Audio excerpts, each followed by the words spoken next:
पिछले 2.5-3 महीने में जब ये अपना कोरोना का सारा लॉकडाउन वगैरह चल रहा था, इस दौरान दिल्ली में अपने उत्तराखंड के बहुत लोग रहते हैं। पहाड़ों से आए हुए बहुत लोग रहते हैं। उनमें कई लोग आए मेरे पास और उन्होंने कहा कि दिल्ली के अंदर इतना शानदार काम हुआ है पिछले 5 साल में, आप उत्तराखंड में आके चुनाव लड़िए।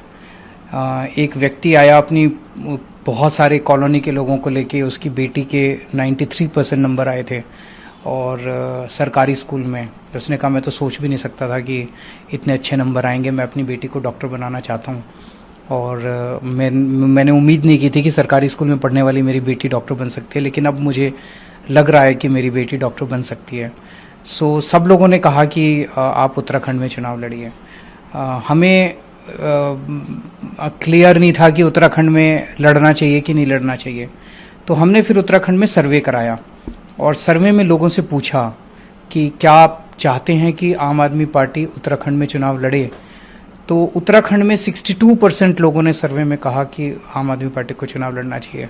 तो तब आम आदमी पार्टी ने, फिर हमने सबने मीटिंग की और तय किया कि आम आदमी पार्टी चुनाव लड़ेगी। सर, आपकी नज़र में, आम आदमी पार्टी की नज़र में आज की तारीख में कौन से अहम मुद्दे होंगे उत्तराखंड के लिए?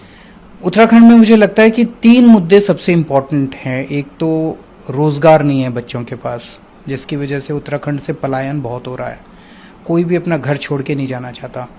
अगर वहीं रोजगार मिलेगा तो लोग अपने घर में रह के ही रोजगार करना चाहते हैं।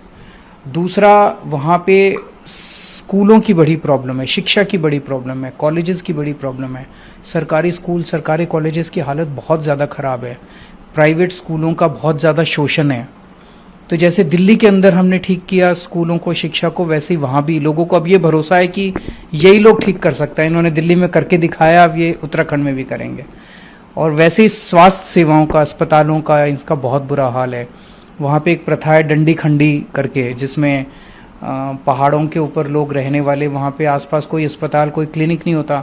तो अगर कोई बीमार हो जाए तो अपनी खटिया के ऊपर किसी को बिठा के और फिर दूर अस्पताल पैदल लेके जाते हैं। तो अब गांव-गांव के अंदर क्लिनिक खुलने चाहिए। जैसे दिल्ली में जब किसी ने यकीन नहीं किया था कि हर मोहल्ले में क्लिनिक खुल जाएंगे, ऐसे ही लोग, जब मैं कहता हूँ तो यकीन नहीं करते कि गांव-गांव के अंदर, बस्ती-बस्ती के अंदर क्लिनिक हो सकते हैं।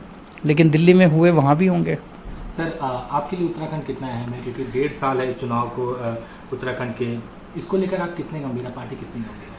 नहीं, पार्टी तो बिल्कुल गंभीर है, तभी हमने ऐलान किया और तभी ये सर्वे करने के बाद, क्योंकि दिल्ली में रहने वाले जितने उत्तराखंड के लोग हैं, ये जब वापस अपने घर जाते हैं और तो उन्होंने बताया कि वहाँ पे काफ़ी चर्चा है उत्तराखंड के अंदर दिल्ली मॉडल की। वहाँ पे काफ़ी चर्चा है उत्तराखंड के अंदर दिल्ली के स्कूलों की, दिल्ली के अस्पतालों की। अगर आप एक तरह से देखें तो 70 साल में पहले उत्तराखंड उत्तर प्रदेश का हिस्सा था और उत्तराखंड के लोगों का मानना है कि जब वो उत्तर प्रदेश का हिस्सा था तो उसके साथ सौतेला व्यवहार होता था और इसीलिए उत्तराखंड का विकास नहीं हो पाया। उत्तराखंड के लोगों ने संघर्ष किया और संघर्ष के बाद 2000 में उत्तराखंड अलग राज्य बना। लेकिन अलग राज्य बनने के बाद भी क्या मिला? वही बीजेपी, वही कांग्रेस।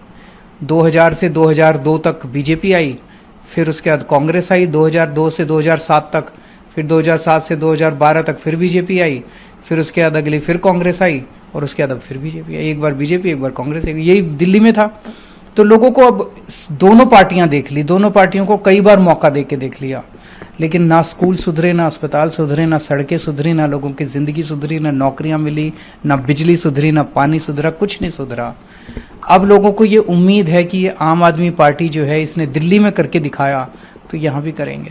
सर, आपने खुद कहा कि एक बार बीजेपी, एक बार कांग्रेस, दोनों पार्टियों के पास अपना संगठन है उत्तराखंड में। आम आदमी पार्टी के पास अभी ऐसा कोई संगठन नहीं तैयार है। कितनी चुनौती रहेगी और कैसे आप लोग वहाँ संगठन बनाएंगे और लोगों तक पहुँचेंगे? दोनों पार्टियों से उम्मीद खत्म हो चुकी है लोगों की। आम आदमी पार्टी से उम्मीद है लोगों की। चुनाव उम्मीद पे लड़ा जाता है। आज अगर आप किसी भी देवभूमि के किसी भी व्यक्ति से पूछें कि क्या उसे लगता है कि कांग्रेस उनके परिवार को भविष्य दे सकती है, नहीं दे सकती। कांग्रेस तो छोड़ के जा रहे हैं लोग। 14 लोग कांग्रेस के बीजेपी में जाके शामिल हो। कांग्रेस तो बची नहीं है। बीजेपी को तीसरा या चौथा मौका ये मिल रहा है। क्या बीजेपी भविष्य दे सकती है? बीजेपी आज कोरोना का क्या हाल हो गया है उत्तराखंड के अंदर, तो क्या बीजेपी भविष्य दे सकती है? बीजेपी भी भविष्य नहीं दे सकती। बीजेपी से भी उम्मीद नहीं है लोगों को। आम आदमी पार्टी से उम्मीद है लोगों को। चुनाव उम्मीद पे लड़े जाते हैं। अगर उम्मीद है लोगों को तो लोग काडर बनेंगे, लोग समय देंगे, लोग घर घर जाके वोट मांगेंगे, लोग वोट देंगे। केजरीवाल के लिए नहीं, आम आदमी पार्टी के लिए नहीं, अपने बच्चों के भविष्य के लिए। सर दिल्ली में जैसे आप एक चेहरा उत्तराखंड में पार्टी की तरफ चेहरे बहुत निकल के आएंगे, उसकी चिंता मत कीजिए।